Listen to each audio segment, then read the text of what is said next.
Hello everyone and welcome back to another session on beginner Java programming। और आज हम loops पढ़ने वाले हैं। बहुत बहुत तरह के लूप्स होते हैं हमारे पास। while लूप्स होते हैं, do while लूप्स होते हैं, for लूप्स होते हैं, for each लूप्स होते हैं। बहुत तरह के लूप्स होते हैं जावा में। और लूप क्या होता है? लूप का मतलब कि बार बार एक चीज़ को रिपीट कर रहे हो। लूप का मतलब यही होता है। तो आज हम सबसे बेसिक लूप पढ़ने वाले हैं और वो होता है while लूप। तो पहले आप आउटपुट देख लो कि while लूप करता क्या है। कि मैं करना क्या चाहता हूँ कि प्लीज़ एंटर होल नंबर। अगर मैं लेट सपोज 5 इनपुट करूँ तो फिर आपको 0 1 2 3 4 5 तक सारे होल नंबर्स प्रिंट हो जाते हैं। 0 1 2 3 4 5। अगर मैं फिर से रन करूं और इस बार मैं 10 इनपुट करूं तो फिर 0 1 2 3 4 5 6 7 8 9 10 तक सारे होल नंबर्स प्रिंट हो जाते हैं। तो मैं वाइल लूप से कोड करना चाहता हूँ अगर वाइल लूप इसलिए हेल्पफुल है क्योंकि आप सेम चीज़ बार बार रिपीट कर रहे हो। इस केस में मैं एक नंबर बार बार प्रिंट कर रहा हूँ और इस नंबर को इंक्रीज कर ही जा रहा हूँ। तो देखते हैं मैं कर क्या रहा हूँ यहाँ। पहले तो मैंने एक स्कैनर बनाया। स्कैन से मैं यूज़र इनपुट ले रहा हूँ, प्लीज़ एंटर होल नंबर। अगर आपको स्कैनर का पता नहीं है स्कैनर होता क्या है तो पिछले लेसन में मैंने स्कैनर क्लास को कवर कर दिया था। और अब यूज़र इनपुट स्कैन कैसे करते हो। तो यहाँ मैंने यूज़र इनपुट स्कैन कर लिया, उसे नम के अंदर डाल दिया, इंट नम। और फिर एक और इंटीजर लिया, इटरेशंस। इटरेशंस नॉर्मली लूप्स के लिए यूज़ करा जाता है कि कितनी बार उस लूप को इटरेट कर रहे हो, कितनी बार चला रहे हो, एक बारी, दो बारी, तीन बारी। तो इसलिए मैंने इसका नाम इटरेशंस रखा है, इस वेरिएबल का नाम। और इनिशियली ये है 0। तो ये हमारा while लूप का सिंटैक्स ऐसा होता है। इन पैरेंथेसिस के अंदर एक बूलियन एक्सप्रेशन आती है। इन पैरेंथेसिस के अंदर मैंने क्या लिखा है कि iterations is less than equal to num. मतलब कि iterations is less than equal to num. तो while लूप चलता कैसे है कि जब तक ये कंडीशन ट्रू है, जब तक बूलियन कंडीशन ट्रू है, जो भी आपने यहाँ अंदर लिखा चलेगा। जब तक ये कंडीशन ट्रू है। जब ये कंडीशन फॉल्स होगी तो फिर ये नहीं चलेगा, ये बाहर आ जाएगा। तो इसे एक बार देखते हैं क्या चल रहा है यहाँ।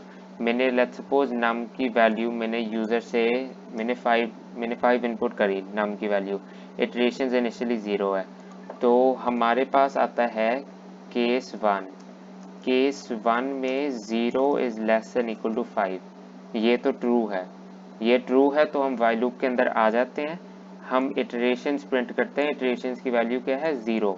तो 0 प्रिंट आउट हो गया सबसे पहले। और फिर iterations is equal to iterations plus 1।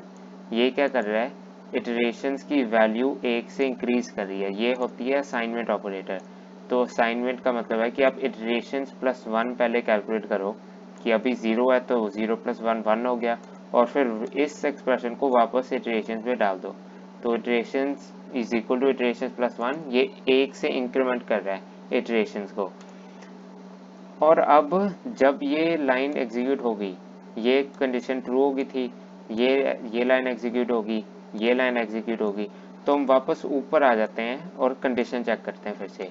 अब क्या हो गया? केस 2 इटरेशन नंबर 2 में 1 is less than equal to 5। ये भी ट्रू है।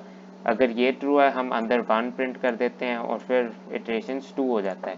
तो फिर अब ऐसे हम चलते रहते हैं। केस 3 में क्या होएगा? 2 is less than equal to 5। और फिर केस 4 में क्या होने वाला है? 3 is less than equal to 5।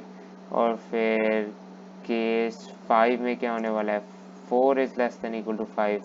और फिर केस 6 में क्या होने वाला है? केस 6 में होने वाला है 5 is less than equal to 5। तो यहाँ तक सारे बुलियन एक्सप्रेशन ट्रू है मेरे। ये सारे ट्रू है मेरे, ये सारे कंडीशंस ट्रू हैं अभी तक। मतलब कि केस 1 भी ट्रू था तो 0 प्रिंट हो गया था। फिर हमने इंक्रीमेंट करा, हम ऊपर आ गए। केस 2 में हमने ये चेक करा, ट्रू हो गया। केस 3 में हमने ये चेक करा, ट्रू हो गया तो फिर प्रिंट हो गया। केस 4 में ये चेक करा, बुलियन एक्सप्रेशन ट्रू हो गया तो हमने 3 प्रिंट कर दिया। फिर 4 प्रिंट कर दिया, फिर 5 प्रिंट कर दिया।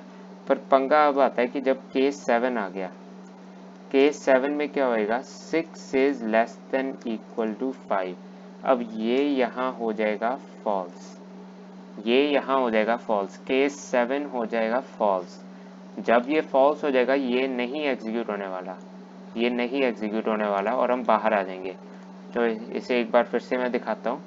मैं 5 इनपुट करने वाला हूँ और आप देख सकते हैं 0 कंडीशन, ये केस 1 ट्रू था, फिर हमने प्रिंट कर दिया, 0 प्रिंट हो गया और देन वी मूव डाउन, हमने इटरेशन को प्लस करा, फिर केस 2 ये हमारी अब नई boolean expression 1 is less than equal to 5, ये भी ट्रू है तो फिर 1 प्रिंट हो गया। अब हम आगे अगली नेक्स्ट केस में 2 is less than equal to 5, ये भी ट्रू है, 2 प्रिंट हो गया। 3 is less than equal to 5, ये भी ट्रू है, 3 प्रिंट हो गया। 4 ट्रू है, 4 प्रिंट हो गया। 5 ट्रू है, 5 प्रिंट हो गया, पर 6 ये फॉल्स हो गया। तो अब हम लूप से बाहर आ गए। तो केस 7 में हम लूप से बाहर आ गए और ये वाइल लूप खत्म हो जाएगा। तो ये था सबसे सिंपलेस्ट वाइल लूप। इसमें बूलियन एक्सप्रेशन आप देते हो और जब ये बूलियन एक्सप्रेशन फॉल्स हो जाती है तब आप वाइल लूप से बाहर आ जाते हो। तो जब ये बूलियन एक्सप्रेशन जैसे इस केस में फॉल्स होगी तो आप वाइल लूप से बाहर आ जाओगे। अब इसी वाइल लूप का एक और तरीका है लिखने का, इसी वाइल लूप का एक और तरीका है लिखने का, ये ज़्यादा सोफिस्टिकेटेड मैनर है। तो वाइल ट्रू, ये बूलियन एक्सप्रेशन ये ट्रू है, मैंने बूलियन एक्सप्रेशन ट्रू लिख दी, मतलब ये हमेशा ट्रू ही रहेगा, ये हमेशा ट्रू रहने वाला है। और फिर इसके अंदर इस केस पर हम बाद में आते हैं, इसको बाद में देखते हैं। और फिर ये चीज़ें हम सेम कर रहे हैं यहाँ कि हम इटरेशंस को प्रिंट कर रहे हैं, इनिशियली 0 था, हम इटरेशंस को प्रिंट कर रहे हैं और फिर इटरेशंस प्लस प्लस, ये होता है short form of iterations is equal to iterations plus 1, ये इसका शॉर्ट फॉर्म है। हमने इनिशियली ये लिखा था ना, ये बहुत लंबा होता है, तो इसका सिंपलर फॉर्म होता है इटरेशंस प्लस प्लस, ये इंक्रीमेंट कर देता है 1 से अपने वेरिएबल को, इटरेशंस प्लस प्लस, तो ये इसका बेसिकली शॉर्ट फॉर्म है। तो इस वाइल लूप में क्या हो रहा है, पहले मैं दिखाता हूँ आपको कि आउटपुट हमारी सेम रहने वाली है। आउटपुट अगर मैं 5 करता हूँ, आउटपुट सेम रहने वाली है 0 1 2 3 4 5, पर इसमें डिफरेंस क्या है, डिफरेंस यहाँ आता है मेन कि कंडीशन मैंने ट्रू लिखी हमेशा और यहाँ ब्रेक लिख दिया। अब ये क्या होता है, इसके भी हम केसेस लिखते हैं। तो अज्यूम करते हैं कि जो हमारा नंबर यूज़र ने इनपुट करा है, इस पर थोड़ा छोटा नंबर इनपुट करा है, num is equal to 3, num is equal to 3 का केस देखते हैं हम। तो केस 1, रुको, हाँ, केस 1 में क्या होने वाला है, आप चेक, केस 1 ट्रू, तो आप अंदर चले जाओगे। केस 1 तो मतलब कि हमेशा ये ट्रू रहने वाला है, हमेशा ये ट्रू रहने वाला है, पर मैं इसके साथ अपना ये भी लिखने वाला हूँ, इसके साथ मैं अपना ये भी लिखने वाला हूँ, जो इफ़ कंडीशन है, जो इफ़ कंडीशन भी है ना इसके साथ। इफ़ कंडीशन की वैल्यू क्या है इस केस में, इफ़ कंडीशन तो है ट्रू, सॉरी इफ़ कंडीशन है फॉल्स। तो केस 1 में क्या है, बूलियन कंडीशन है ट्रू, ये तो हमेशा ट्रू रहेगी, और जो अंदर मैंने इफ़ कंडीशन करी है इटरेशंस ग्रेटर देन नम, ये तो फॉल्स है, ये कंडीशन फॉल्स है, तो हम इसके अंदर जाएंगे नहीं केस 1 में, क्योंकि 0 इज नॉट ग्रेटर देन 3, तो ये इफ कंडीशन फॉल्स है। अब हम आते हैं केस 2 में। केस 2 में वाइल में तो मैंने ट्रू ही लिखा है, पर मैंने इफ में क्या लिखा है, इफ भी फॉल्स होने वाला है। इटरेशंस प्लस प्लस करके अब इटरेशंस की नई वैल्यू तो होगी 1 is greater than 3, no 1 is not greater than 3, तो इफ कंडीशन तो मेरी फॉल्स थी, तो इफ के अंदर हम जाने नहीं वाले। अब आ गया केस 3, वाइल एक्सप्रेशन हमेशा ट्रू है, मैंने वाइल एक्सप्रेशन में बूलियन एक्सप्रेशन ही ट्रू लिखा है, तो वाइल का बूलियन एक्सप्रेशन हमेशा ट्रू रहने वाला है। और फिर इसमें मेरा इफ़ क्या होने वाला है, इफ़ भी फॉल्स होने वाला है। तो इनिशियली 0 था, पहले तो इटरेशन 0 था मेरा, ऐड कर दिया, अब इटरेशन 1 था, 1 इज ग्रेटर देन 3, ये भी फॉल्स है। अब इटरेशन केस 3 में 2 है, इटरेशन की वैल्यू 2 होगी, तो 2 इज ग्रेटर देन 3, ये भी फॉल्स है। तो मैं यहाँ पर साथ में ये भी लिख देता हूँ कि इटरेशंस की वैल्यू क्या है, शॉर्ट फॉर्म फॉर आई इस केस में 0 थी, इस केस में आई 1 थी इटरेशंस की वैल्यू, इस केस में आई 2 थी। तो अगले केस पर आते हैं, केस 4 बूलियन एक्सप्रेशन तो हमेशा ट्रू है, हम अंदर आ जाएंगे वाइल लूप के, और इफ ये भी फॉल्स रहने वाला है, क्योंकि आई अब इस केस में आई है 3, तो आया 3, तो ये फॉल्स क्यों होने वाला है? Iterations is greater than num, 3 is greater than 3, ये तो फॉल्स है। 3 इज नॉट ग्रेटर देन 3, ये फॉल्स है। तो हम इफ कंडीशन में जाने नहीं वाले। फिर आता है केस 5, आखिरी केस। वाइल एक्सप्रेशन तो ट्रू है तो हम अंदर आ जाएंगे। और इफ क्या कहता है? इफ इस केस में हो गया ट्रू, क्योंकि i is equal to 4, 4 is greater than 3, iterations की वैल्यू नम से ज़्यादा होगी, तो ये कंडीशन होगी ट्रू। हम इफ स्टेटमेंट के अंदर आ जाएंगे और इफ स्टेटमेंट कह रहा है ब्रेक। ब्रेक स्टेटमेंट यूज होती है लूप को तोड़ने के लिए, लूप को तोड़ने के लिए, क्योंकि मतलब कि जब ये ट्रू हो जाएगा और ये ब्रेक एग्जीक्यूट होएगा, ये ब्रेक लूप को तोड़ देता है। जो भी लूप चल रहा है तब से, ये जो भी लूप चल रहा है केस 1, केस 2, केस 3, केस 4, पर केस 5 पर आके जब इटरेशंस की वैल्यू है 4, तब ये हो जाएगा ट्रू और ब्रेक, मतलब loop will and, loop and हो जाएगा। इसे मैं आपको दिखाता हूँ कि जब मैं 3 इनपुट करता हूँ तो क्या आउटपुट आती है। मैंने नंबर दिया 3, जहाँ मैंने ये अज्यूम करा था 3, तो फिर क्या होता है? 0 केस ये हो जाता है सही, 1 केस हो जाता है सही, 2 केस हो जाता है सही, 3 केस भी हो जाता है। पर when i is equal to 4, तब ये कंडीशन होगी ट्रू, इफ स्टेटमेंट होगी हमारी ट्रू और लूप हो जाता है ब्रेक, तो इसलिए लूप टूट जाता है यहाँ।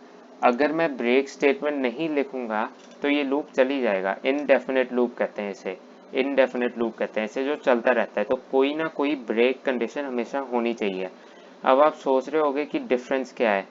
यहाँ पर break condition was inside the Boolean expression, मतलब कि the Boolean expression decided when to break. जब ये फॉल्स हो जाएगी तब तो ब्रेक हो जाएगा लूप, हम अंदर जाने नहीं वाले।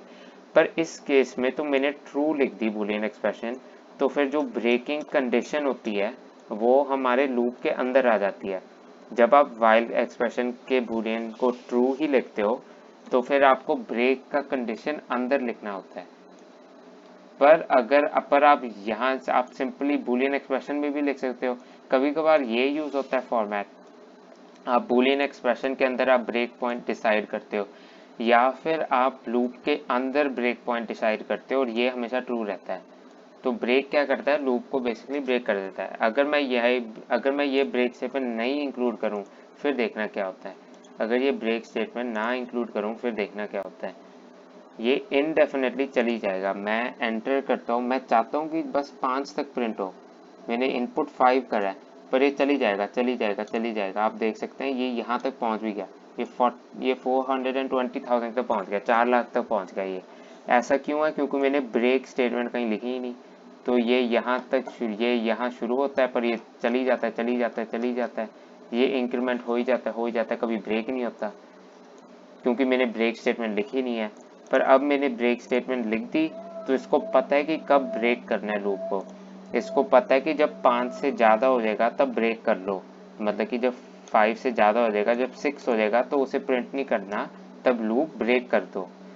तो ये होता है ब्रेक स्टेटमेंट। पर इस केस में मैंने यहीं पर ही लिख दिया था। ये भी सही फॉर्मेट है, मतलब ऐसे भी लिख सकते हो, और ये एक ऑल्टरनेटिव मेथड है लिखने के लिए, ये एक ऑल्टरनेटिव मेथड है वाइल लूप को लिखने के लिए।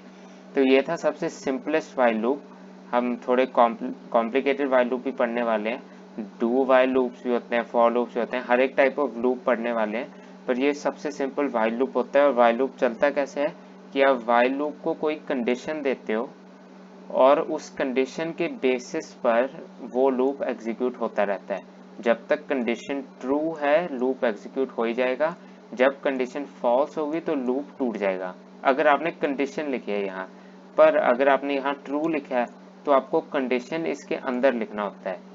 अगर आपने यहाँ ट्रू लिखा है, अगर ये हमेशा ट्रू होने वाला है, तो आपको कंडीशन लूप के अंदर इंक्लूड करनी होती है और ब्रेक स्टेटमेंट के साथ। लूप के अंदर आप कंडीशन इंक्लूड करते हो और फिर ब्रेक कर देते हो अगर वो कंडीशन सेटिस्फाई हो जाती है। तो ये 2 मेथड्स हैं वाइल लूप लिखने के लिए। और अगले लेसन में हम थोड़े कॉम्प्लिकेटेड लूप्स देखने वाले हैं।